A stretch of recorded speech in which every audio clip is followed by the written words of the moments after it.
Merci Sonia. Eh bien, écoutez, c'est toujours un plaisir d'être ici et de participer à vos activités, surtout quand il s'agit de parler de Kabbalah, et je vois qu'il y a un intérêt qui est quand même qui est accru, on pourrait dire, puisque d'année en année, vous arrivez à amener du monde sur ce sujet. Évidemment, c'est un défi de parler des fondamentaux de la Kabbalah en quelques trois quarts d'heure, une heure, mais je vais essayer déjà de développer quelques points et essayer de rentrer malgré tout dans le sujet lui-même, essayer de toucher un petit peu du doigt l'essentiel finalement de ce que nous transmet la Kabbalah et ce vers quoi elle peut nous amener. Alors, tout à l'heure, vous avez posé une question sur ce qu'est la Kabbalah. Effectivement, c'est une grande question. Avant de l'appeler Kabbalah, il y avait un autre nom. Le mot Kabbalah, c'est un mot qui est relativement récent, qui date de l'époque médiévale, mais avant, on parlait de Chokhmat HaEmet, qu'on pourrait traduire par la sagesse de vérité ou la science de vérité, ou la véritable science, ou la vérité de la sagesse. Enfin, il y a plusieurs manières de traduire ce mot. Mais en tout cas, il y a l'idée de Emet, de vérité. Dans la Kabbalah, on va essayer de toucher ce qu'on appelle des vérités métaphysiques. Alors, les vérités métaphysiques, c'est des choses qui sont pas simplement des constructions philosophiques qu'on essaye de faire pour comprendre ou pour décrire le monde, mais on va essayer de toucher l'essence en fait du réel. La Kabbalah, vous l'avez dit tout à l'heure aussi, c'est pas détaché de la Torah et du judaïsme. Évidemment, c'est clair pour tout le monde que c'est la partie ésotérique de la Torah, mais l'essence même de la Torah, c'est une révélation. Hein, le peuple juif est appelé, même par les nations, le peuple de prophètes, pas le peuple de philosophes.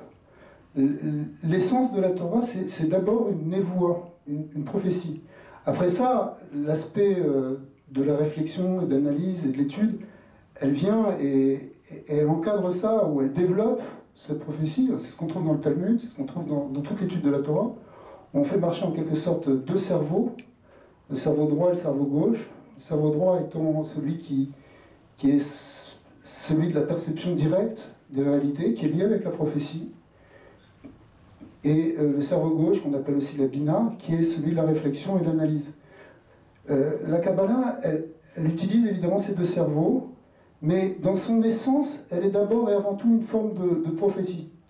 Rabbi Avraham Abulafia, qui est un kabbaliste du XIIIe siècle, vous l'avez cité, dit que lui, il apprend la Torah, je vais d'abord le dire en hébreu, je vais traduire, mipi sfarim, mipi sofrim ou mipi elokim. Il a appris la Kabbalah dans des livres, chez des maîtres, et directement de Dieu. Sa Kabbalah, qu'il appelle d'ailleurs une Kabbalah névouite, prophétique, qui consiste à méditer et à faire tourner des lettres en quelque sorte dans un système de méditation, c'est pour finalement détacher l'esprit pour qu'il puisse rentrer dans une forme d'expérience prophétique. Mais ça, c'est l'essence de la Kabbalah. La Kabbalah, c'est arriver à trouver la source même de la connaissance, qui est une connaissance supérieure. C'est la base de la croyance dans le judaïsme, c'est qu'il y a une connaissance qui vient d'en haut, puisqu'elle a été révélée au Mont Sinaï. En fait, la Kabbalah, elle vient d'avant ça. On sait qu'Avraham Avinu lui-même était un kabbaliste. Dans le dernier chapitre du Sefer Yetzirah, le Sefer Yetzirah attribue lui-même ce propre livre à Avraham Avinu. En tout cas, peut-être qu'il n'était pas donné dans cette forme à l'époque d'Avraham, mais le fond, c'est-à-dire les mystères de la création tels qu'ils sont développés dans le Sefer Yetzirah, était déjà connu à cette époque. Donc c'est quelque chose qui vient de la nuit des temps, et même, pour certains enseignements, on voit que ça vient depuis même l'origine de l'humanité. Adam Arishon était initié à la Kabbalah par un ange qui est venu pour lui donner le mystère ce qu'on appelle le Raziel Amala. Enfin, c'est un grand livre de Kabbalah qui est très ancien aussi. Et il y avait ce qu'on appelle la Kabbalah Kadmonite, une Kabbalah qui précédait même, Kadmonite ça veut dire antérieure, qui précédait même le don de la Torah. Donc il y a quelque chose qui est fondamental dans la Kabbalah, qui est cette connaissance-là. Maintenant, cette connaissance, elle est intriquée complètement, elle est au cœur même de la Torah. La Torah, elle s'explique dans 4 niveaux: Pshat, Remesh, Drash, Sod, l'explication littérale, l'explication allégorique, l'explication midrashique ou celle de la recherche, si vous voulez, du sens, et puis le niveau le plus élevé qui est le sod, le secret. Et donc c'est un niveau d'interprétation de la Torah. Mais la Torah, c'est cette connaissance très large qui a été donnée à Israël, mais en fait pour l'humanité aussi. Personnellement, moi je donne des cours de Kabbalah un peu dans différents milieux, et y compris même dans des milieux non juifs, puisqu'il y a un cours régulier que je donne dans l'association des Bnei Noach de Montréal. Et c'est quelque chose qui est... Il y a un message qui est absolument universel. Mais pourtant, c'est quelque chose qui vient de l'essence du judaïsme. Et c'est pour ça que tout à l'heure vous avez fait une différence entre chassidisme et kabbalisme. Mais c'est vrai que ce sont des courants différents a priori, mais qui sont complètement intriqués les uns dans les autres. Parce que finalement le judaïsme il est un, et il peut prendre plusieurs facettes, il y a plusieurs côtés qui peuvent ressortir, mais dans tout ce qui est profondeur de la Torah en tout cas, on retrouve les mêmes concepts, les mêmes choses qui sont au fond, et qui sont cette recherche des connaissances de vérité essentielles sur l'univers. Dans la Kabbalah, on parle de deux grands pans de la connaissance qu'on appelle le Maaseh Bereshit, ou les mystères de la création, donc les secrets de l'univers, si vous voulez. Et puis, ce qu'on appelle le Maaseh Merkava, les secrets du chariot, mais les secrets du chariot, ça ne veut pas dire grand-chose, parce que quand on parle du chariot divin, c'est vrai qu'une image que le prophète Ézéchiel a donnée, mais qui représente quelque chose de beaucoup plus profond, qui représente en fait la structure des séphirotes, telle qu'elle est là-haut dans les mondes supérieurs, dans ce qu'on appelle dans la Kabbalah le monde de la Hatzilut, le monde de l'émanation. Et en fait, cette structure des séphirotes, elle représente, en fait, les séphirotes, si vous pouvez donner une définition quand même, c'est les forces par lesquelles Dieu crée le monde et dirige le monde. Ça, c'est une définition qui est quand même commune chez tous les Mekoubalim. C'est-à-dire que, Mekoubalim, ça veut dire les kabbalistes. Ce sont non pas des choses créées, ce sont des forces que Dieu fait apparaître, mais qui viennent de son essence, et qui fait apparaître, on va un petit peu en parler comment il le fait apparaître, mais pour créer le monde et ensuite pour diriger le monde. Et la Merkava, elle représente la composition, le mot Merkava qui veut dire chariot, mais il veut dire essentiellement, Merkava ça veut dire, en hébreu la Arkava ça veut dire la composition. La composition des forces qui dirigent chaque chose. Il n'y a pas une chose dans le monde, si vous voulez, tout ce qui existe dans l'univers, y compris dans l'univers physique, et tout ce qui se passe dans l'univers physique est finalement la résultante d'une composition de plusieurs énergies, de plusieurs forces qui vont créer cette chose ou la faire fonctionner. Donc tout ce qui arrive, tout ce qui se passe, et en particulier est représenté en fait par cette Merkava, par ce chariot qui, si on regarde l'équilibre des forces qui fonctionnent, eh bien c'est ça qui va donner tel résultat dans le monde à tel moment. Dans l'idée de Merkava, il y a aussi quelque chose qui est très important, parce que il faut qu'on comprenne ça pour comprendre de quoi il s'agit dans la Kabbalah. C'est que l'idée de chariot, c'est l'idée de véhicule, c'est que il y a une direction qui est donnée, ça va quelque part. La vision qu'on a dans le judaïsme, c'est qu'il y a un point de départ qui est l'acte de la création, mais on va vers une finalité qui est la rédemption. La Merkava, le Maaseh Merkava, en fait, c'est le mystère de la mise en forme et du déplacement des formes ou des forces plus exactement, pour arriver à cette finalité messianique, d'arriver même plus loin que la finalité messianique, ça va encore plus loin que ça, mais qui est ce qu'on appelle facilement la rédemption, mais cette idée d'un monde qui va vers un but. La Torah, elle parle d'une origine, et c'est ça le Maaseh Bereshit, elle parle d'un but, c'est ça le Maaseh Merkava.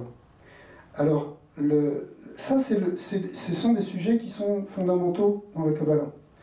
Alors,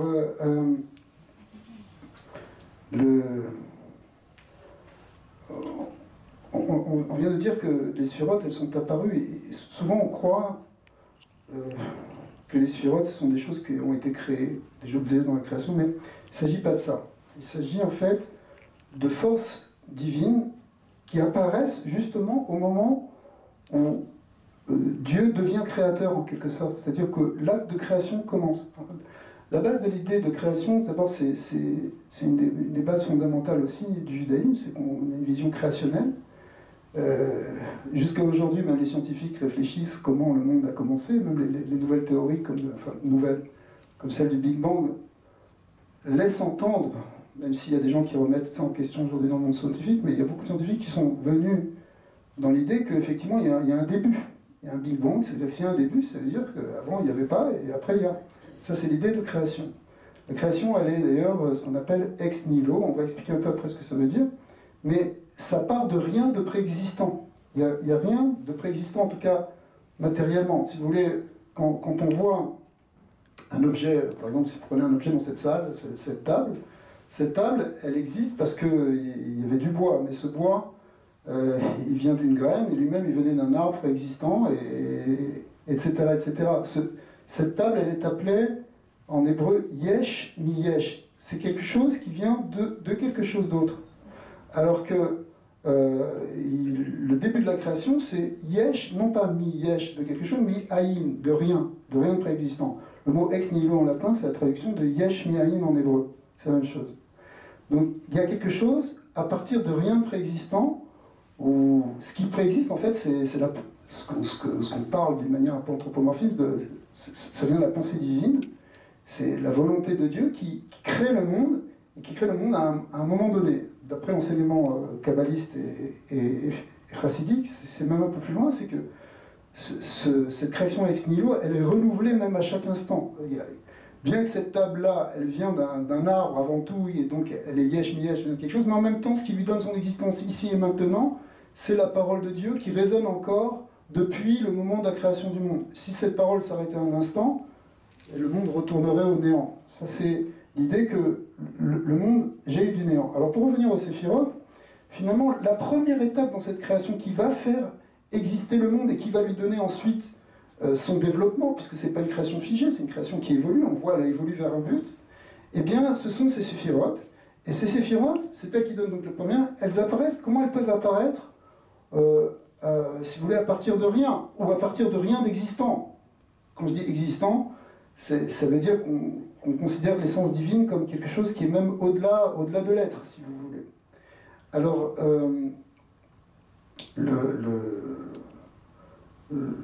les Mekoubalim, en particulier le Harizal, vous avez parlé tout à l'heure de Rabbi Yitzhak Luria, Ashkenazi, qui habitait à Tzfat au XVIe siècle.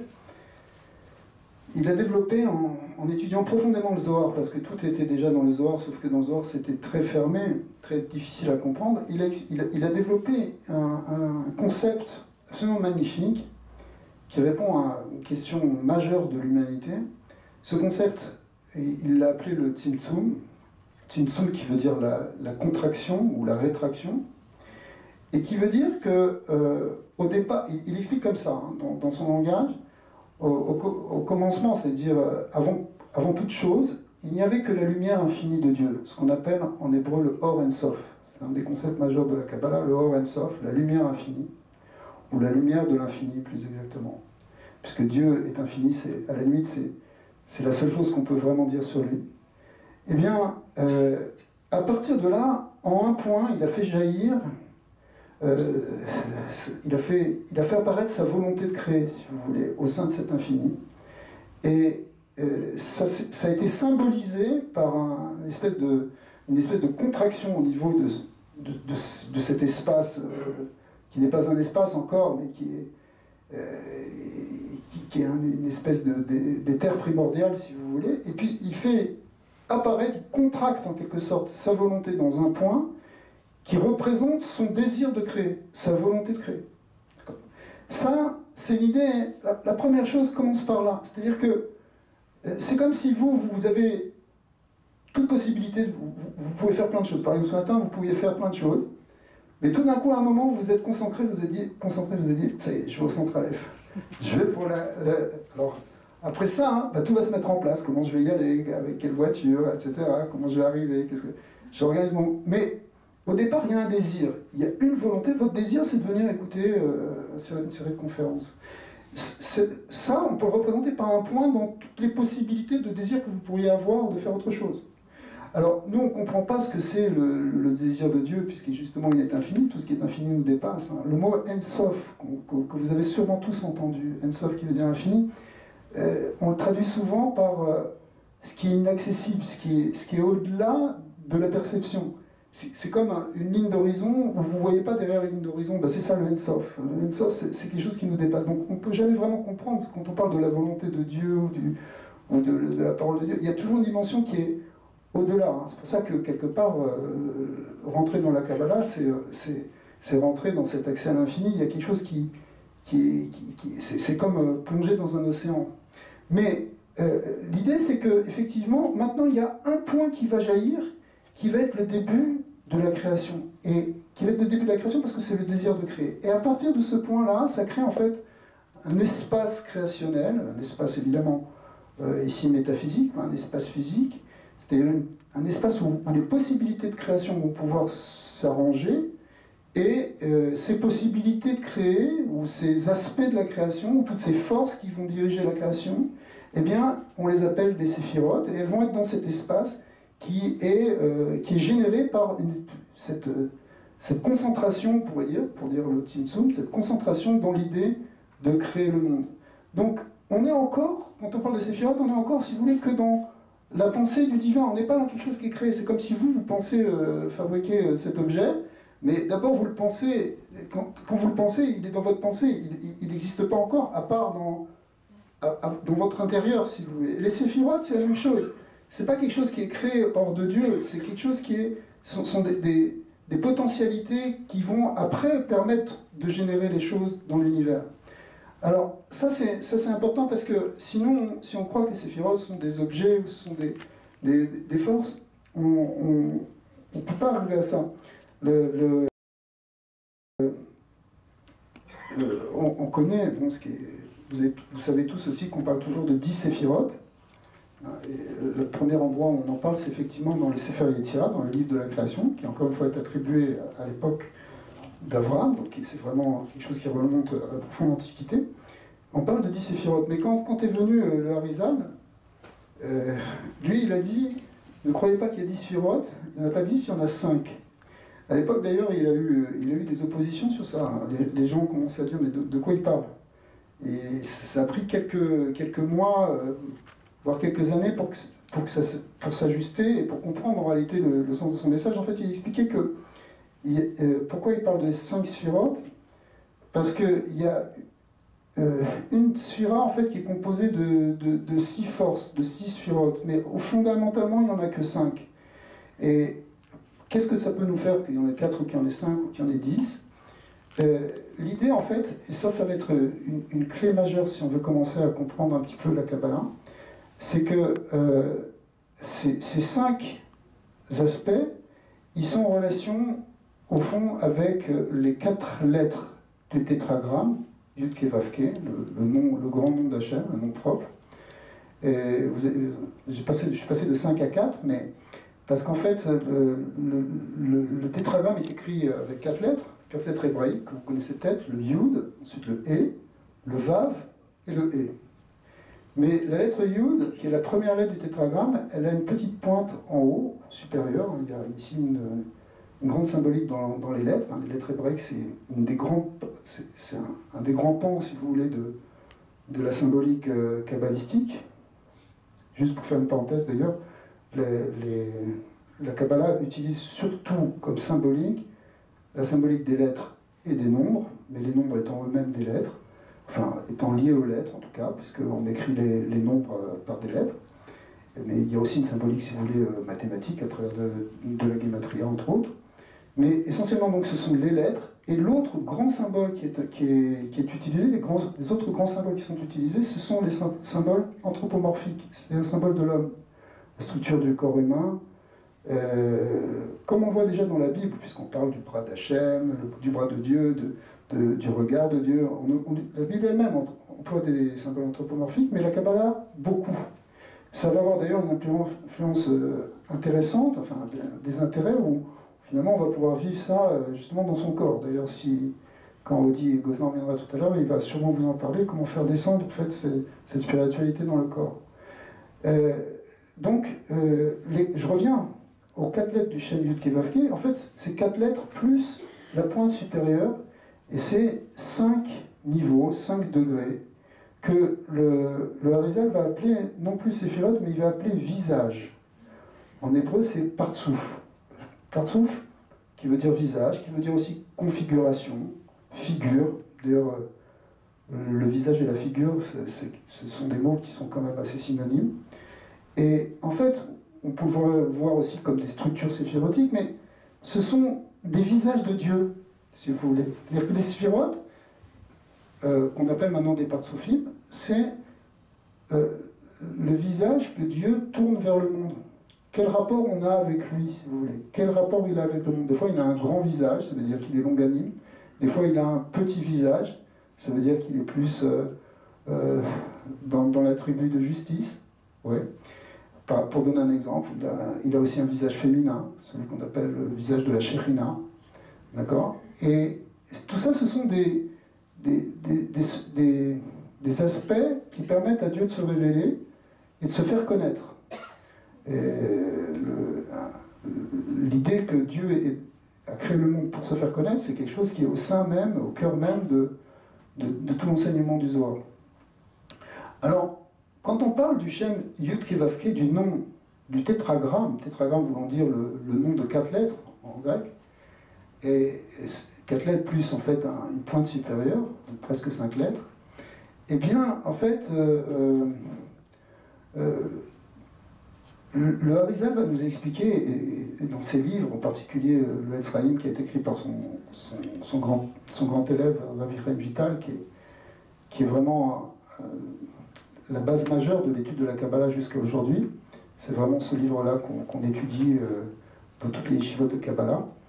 Et il explique en fait, où il décrit toute la structure de toutes les sphirotes dans tous les mondes, parce qu'il y a une infinité de mondes. En plus, c'est quelque chose qui, pour descendre, si vous voulez, de l'origine divine et complètement immatérielle jusqu'au monde matériel, il y a toute une série de niveaux, de degrés, de mondes de plus en plus épais pour arriver au monde matériel. Mais en fait, tous ces mondes seront toujours structurés autour de ce nom Yud Kei Vav Kei, ce tétragramme.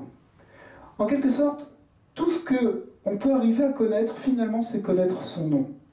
Alors, pour dire 2 mots quand même sur le terme de ce nom, ce grand nom de Dieu, celui qu'on ne prononce pas, on l'appelle ineffable, il était prononcé par les prêtres dans le temple de Jérusalem, et même à l'époque du premier temple seulement. Eh bien, tellement il est saint et tellement il est porteur, si vous voulez, d'une énergie puissante. Et, en fait, le mot Yud Kei Vav Kei veut dire, les maîtres le traduisent par celui qui fait être. C'est le Me'ave Tamid, c'est celui qui donne l'existence. C'est Dieu en tant qu'il est à la source de l'existence et des existants. On retrouve dans ce mot, d'ailleurs, l'origine du présent, du passé et du futur. Le passé, c'est Aya. Ové, c'est le présent, Yiyé, c'est le futur, qui sont, chacun, ces mots Aya, Ové, Yiyé, sont 3 mots qui sont constitués à partir des lettres qui sont dans le tétragramme. C'est-à-dire que le tétragramme représente Dieu en tant qu'il fait exister le monde dans toute histoire et dans tous les temps, dans le passé, dans le présent, dans le futur, bien que lui, il est au-delà du temps, il est au contraire dans une forme d'intemporalité. L'éternité, c'est quelque chose qui est dans la Kabbalah vu comme quelque chose d'intemporel, au-delà du temps. Dieu est au-delà du temps, il est avant le temps, avant le passé, le présent, avant le futur, mais en même temps, c'est lui qui donne toute cette existence. Et toute l'étude de la Kabbalah, finalement, ça va être comprendre, connaître, s'attacher, si on peut dire, pour reprendre un terme du Zohar, à ce nom divin. Le but de la création, le premier but de la création qui est marqué dans le Zohar, c'est d'arriver à connaître le nom de Dieu. Et connaître le nom de Dieu, finalement, et après ça suit avec le fait de connaître ses attributs et connaître la manière dont ça fonctionne. Mais l'idée, c'est finalement, tout le but de la connaissance, c'est d'arriver à connaître celui qui se cache derrière la création, ce qui est derrière la création, celui qui maintient la création. Et c'est ça finalement, la Chokhmat Haemet, cette connaissance de la vérité dont on parlait au départ, cette science de la vérité qui en fait comprend ce qui soutient tout l'univers et ce qui soutient aussi toute notre existence à nous. Parce que si on a dit justement que l'homme est un symbole qui est utilisé pour comprendre justement les forces divines, ça repose aussi sur l'idée que justement l'homme a été créé à l'image de Dieu. Quand on dit l'homme a été créé à l'image de Dieu, c'est-à-dire quoi? Dieu n'a pas d'image, il n'est évidemment pas physique. Donc de quoi on parle? On parle en fait de ce nom, Yud Ke Vav Ke, qui est la base justement de la structure de notre âme. Donc quand on va comprendre ce nom, on va comprendre en même temps, on va arriver à se comprendre nous-mêmes, et on va arriver finalement à développer ces forces-là qui sont aussi en nous et qui sont ces forces divines. Bon, je sens que ça fait beaucoup de choses en peu de temps, mais on n'a pas le choix. Ok, alors il y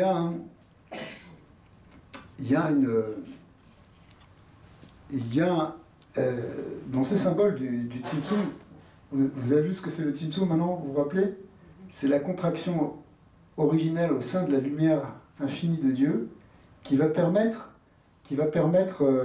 la création. En fait, ici il y a une question philosophique majeure qui est partout dans l'humanité depuis la nuit des temps. Si on dit que Dieu est infini, est-ce que d'abord on est d'accord sur ça? Ouais, ok. Si on dit que Dieu est infini, comment peut-il y avoir un monde fini? D'accord?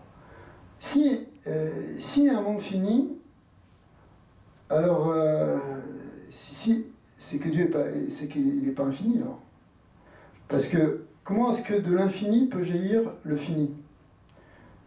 S'il est fini, ça veut dire que quand on dit infini, ça ne veut pas dire qu'il est infiniment grand, genre on peut aller d'un endroit à l'autre sans arrêt à l'infini. C'est pas de ça dont on parle.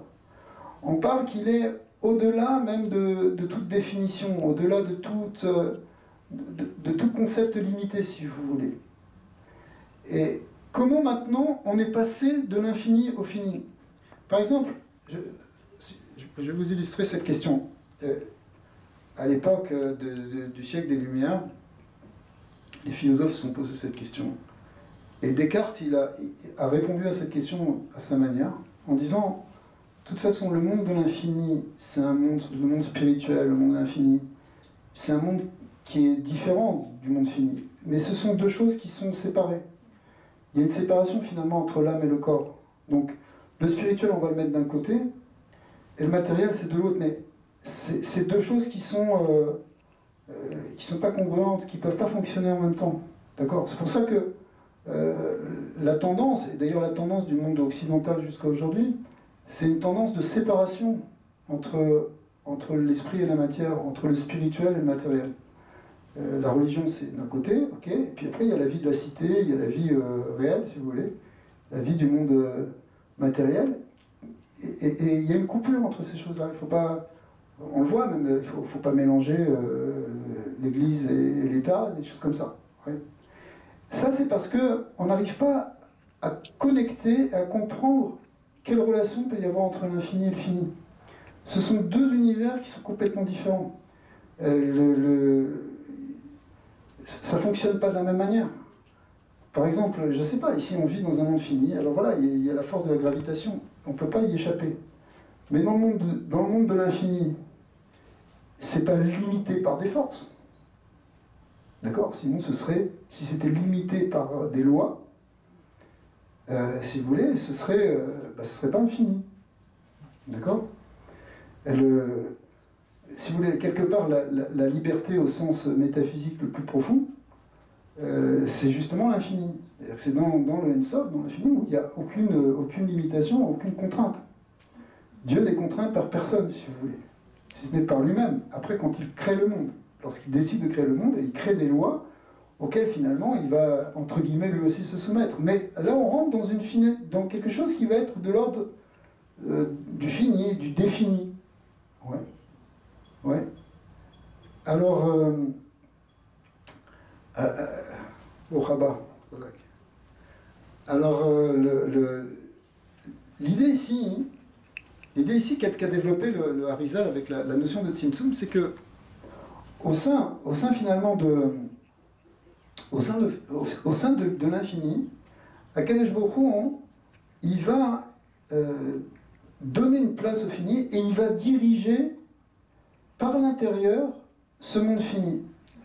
Dans le symbole du Harizal, il donne un deuxième symbole après le symbole du Tzimtzum, il donne un symbole qui est le symbole du rayon de lumière infinie qui traverse le monde, qui traverse tous les mondes, et qui, en quelque sorte, dirige le monde par l'intérieur. C'est-à-dire que derrière tout ce qui est de l'ordre de l'univers qui est fini, il y a un rayon très fin qu'on ne peut pas voir forcément, évidemment, mais qui un rayon de lumière infinie qui est là et qui dirige ce monde et qui permet à Dieu d'intervenir et de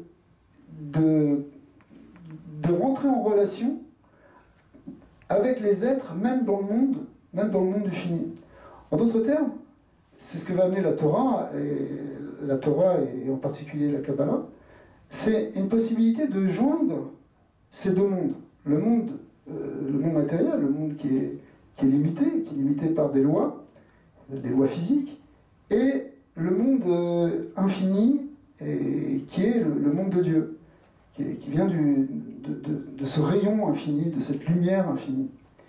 Et toute l'idée, en fait, du judaïsme, c'est d'arriver à créer cette connexion, à créer cette relation entre ce monde de Dieu, si vous voulez, et ce monde des hommes. Et arriver à faire rentrer dans notre existence concrète cette dimension infinie. Et plus que simplement le faire rentrer, mais en avoir conscience. Vivre aussi dans ce plan-là qui est de l'ordre de l'infini. Alors, ça ne veut pas dire qu'on va dire on vit que d'après des miracles et qu'on n'est pas dans ce monde. C'est pas ça. Au contraire, l'idée, c'est d'arriver à être dans ce monde matériel et de suivre les lois du monde matériel, mais en même temps, avoir une perception de la dimension infinie qui se cache derrière, qui est la dimension divine. Quand on a dit que le monde il est créé ex nihilo, yesh me'ayin, ça signifie qu'effectivement, si vous voulez, la volonté divine ou l'énergie divine, elle se trouve cachée derrière tout ce qu'on trouve dans l'existence. Aujourd'hui, même dans la physique moderne, on a de plus en plus de théories qui montrent que derrière la matière, il n'y a que de l'énergie, et cette énergie n'est qu'une vibration, et c'est même une vibration, ce sont des fréquences, d'accord. Il y a des théories, la théorie des cordes, etc., qui montrent que le monde, finalement, est un ensemble de vibrations, ce qu'on dit de manière très poétique dans la Kabbalah, où on parle que toute la création est un chant. C'est le shir, le mot shir en hébreu qui veut dire le chant, c'est le chant de la création, et chaque créature, chaque chose, chaque atome finalement, est l'expression d'un chant divin, chant avec un T, mais qui crée un chant aussi avec un P, c'est-à-dire comme un chant vibratoire, dans lequel finalement qui est sous-tendu par cette dimension qui est au-delà de la matière et qui finalement est infinie, et qui est cette lumière infinie, qui est ce Or Ein Sof. Et le but de la Kabbalah finalement, c'est d'arriver, ou de la Kabbalah, ou du judaïsme en général, enfin, dans la voie chassidique, on insiste beaucoup là-dessus, c'est d'arriver à unifier ces doubles dimensions, pas fuir ce monde et se détacher de ce monde en disant que ce monde, de toute façon, il est irréel, et s'il est réel, alors il faut s'en évader, il faut l'évacuer. D'ailleurs, ça existe dans certaines religions, de voir que tout le monde, c'est une espèce de... par exemple, il faut retrouver ça dans le bouddhisme ou dans l'hindouisme, où le monde, c'est une maya, c'est une illusion de laquelle il faut sortir pour retrouver le réel qui est derrière. La Kabbalah, c'est pas exactement ça. Il faut dépasser l'illusion du monde physique, mais ça ne veut pas dire qu'il est irréel. Il n'est pas irréel.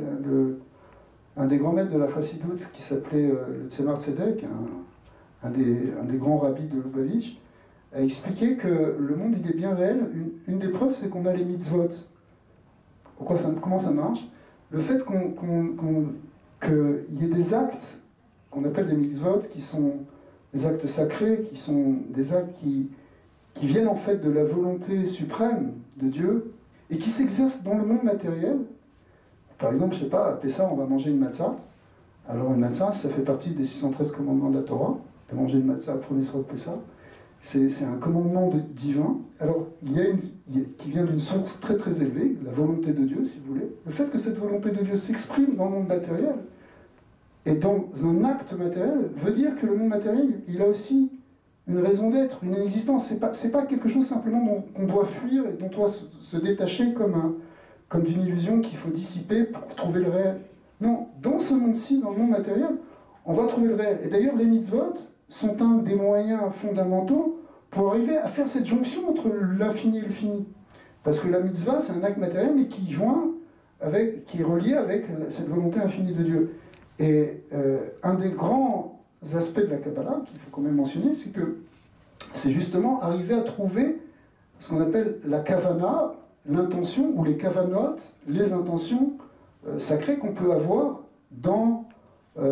justement dans la pratique de la Torah et des mitzvot.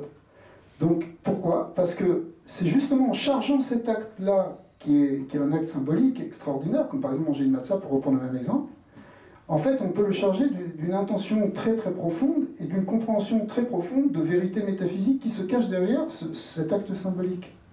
Et plus on va rentrer dans cette kavana, dans ce vécu profond, plus finalement on va toucher cette dimension justement infinie qui se cache derrière le fini. Vous savez, on a lu il n'y a pas longtemps tout le livre de Shemot, le livre de l'Exode.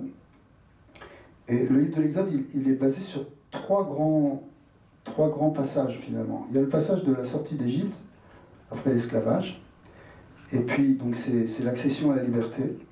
On n'est plus soumis justement aux vicissitudes des difficultés de ce monde, ça c'est la première chose. La deuxième chose, c'est après le don de la Torah, qui est venu quelques semaines après, puisqu'il y a eu la révélation sur le mont Sinaï. Donc finalement, cette liberté, elle prend du sens, nous disent les maîtres, qu'avec cet accès à la parole de Dieu, cet accès à la révélation, à la prophétie, c'est-à-dire on va donner un sens à cette liberté. C'est pas simplement qu'on est libre pour faire qu'est-ce qu'on va mettre derrière cette liberté, finalement on va mettre cette parole. Et puis il y a une troisième étape qui vient après dans le livre de Shemot et qui résume tout, c'est la construction du tabernacle, qui va devenir ensuite le temple, et qui est l'idée d'arriver à finalement cette parole divine, arriver à l'amener dans une résidence. Un tabernacle, en hébreu c'est un mishkan. Mishkan, ça veut dire quelque chose, un lieu de résidence. Le temple aussi en hébreu ça se dit baït, qui veut dire la maison, donc c'est vraiment un endroit où on réside. Eh bien en fait, arriver à faire résider cette dimension infinie qui est contenue dans cette parole de Dieu qui nous est révélée, d'accord, la faire résider dans le monde physique, dans le monde, on dit dans le Saint des Saints, finalement, même il y avait un miracle, c'est que les objets qui étaient dedans avaient une taille qui était supérieure à la surface de l'enceinte du Saint des Saints. Il y avait un miracle qui fait que finalement les lois du physique, elles étaient dépassées dans cet endroit qui était tellement saint. Mais pourquoi c'était ainsi? C'est parce que dans ce niveau, finalement, dans ce plan-là du temple, il y avait cette connexion complète entre l'infini et le fini. Donc les lois du fini, elles varient un petit peu, si vous voulez, à ce moment-là. Et quelque part, c'est notre finalité de faire ça en nous. Et on dit Gozlan vous parlera comment faire ça dans son corps. Mais faire ça en nous, c'est faire cette connexion entre l'infini et le fini en nous pour que dans notre vie à nous, quotidienne, il y a aussi une dimension infinie. Ah bien sûr, évidemment, il faut faire attention, il faut que tu travailles, tu dois payer tes factures, tu dois faire attention aux lois de la vie, tu traverses par la rue quand c'est un feu vert, évidemment. Mais ça ne veut pas dire qu'il n'y a pas une dimension d'infini, qu'on appelle par exemple, dans la Torah, on appelle ça la émouna, qui est plus que la foi, qui est la confiance en Dieu, c'est-à-dire, ok, je ne suis pas limité au simple aspect superficiel de l'existence qui s'offre à moi dans un premier temps, je peux voir plus loin. J'ai une confiance qui a une dimension qui est surnaturel au-delà de la nature. Bien que je fonctionne dans le monde de la nature, dans le monde naturel et dans le monde des lois naturelles, malgré tout, je suis connecté à quelque chose qui nous dépasse, qui transcende et qui nous aide, et qui est cette force divine. Alors ça, c'est finalement la finalité, on pourrait dire, de cette étude de la Kabbalah et de la pratique de la Torah en général. Mais la Kabbalah nous permet, la Kabbalah et la Chassidut nous permet de développer ça, de développer cette méditation, de développer cette conscience pour arriver à finalement unifier ça et vivre cette dimension, comme vous disiez tout à l'heure dans le quotidien, mais arriver à ce que notre existence elle-même, elle puisse prendre cette dimension supérieure. J'espère qu'on va réaliser, qu'on va voir, c'est ça en fin de compte la finalité messianique, hein, la croyance dans le Messie, c'est aussi un des grands pans de la foi juive. Et la finalité messianique, c'est finalement d'arriver à ça, pas simplement d'ailleurs pour Israël, mais pour le monde entier. Alors, les enseignements qu'on a reçus en particulier du Rabbi Lubavitch, mais même déjà depuis la Harizal, c'est qu'on est déjà rentré dans les premières phases de cette approche messianique.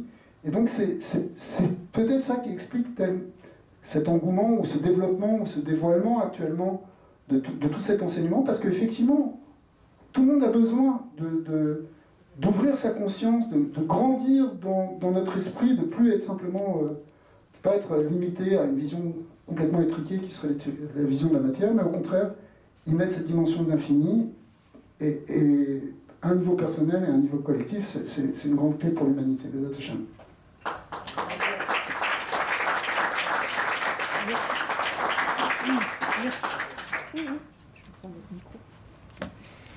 Merci Rav Cohen pour cet enseignement des fondamentaux de la Kabbale en 3/4 d'heure, parce que nous nous devons de respecter l'horaire aussi bien pour les intervenants qui prennent de leur temps que pour la dimension de l'intendance. Je vais vous poser une question et on va juste prendre une question du public parce que Odi Gozlan est venu et qu'on va enchaîner sur Kabbalah et Yoga.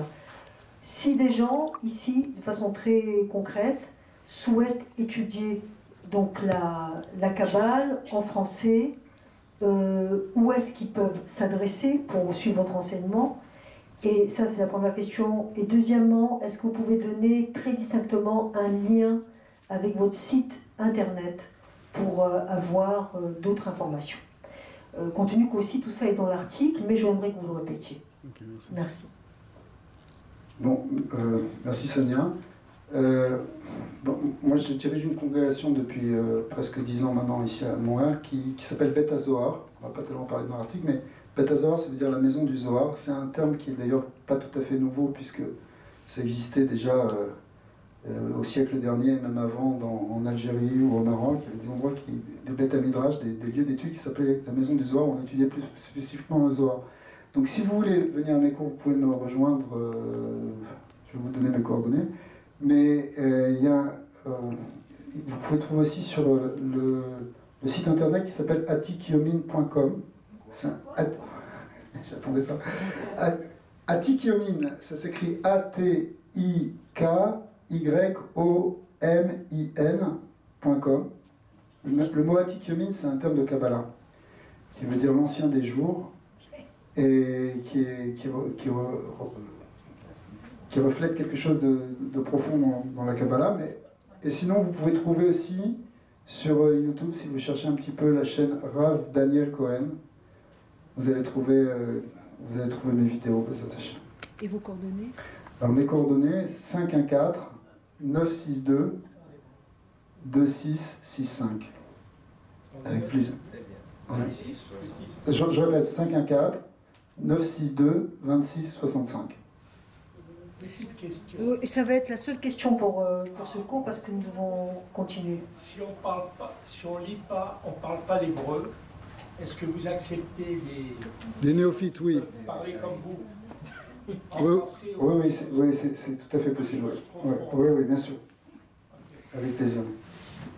Merci beaucoup, Rav Cohen. Merci. Je vais demander maintenant